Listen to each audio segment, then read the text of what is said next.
তোমাদেরকে দেখাবো টিয়া পাখি কীভাবে দেখাই। আমি যে রাইটিংটা নিলাম, চলো দেখি টিয়া পাখি কীভাবে।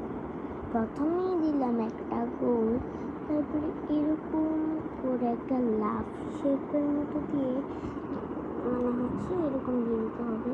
ফার্স্টে গাইস আমি একটু এটা করে ফেলছি। তারপরে এখান থেকে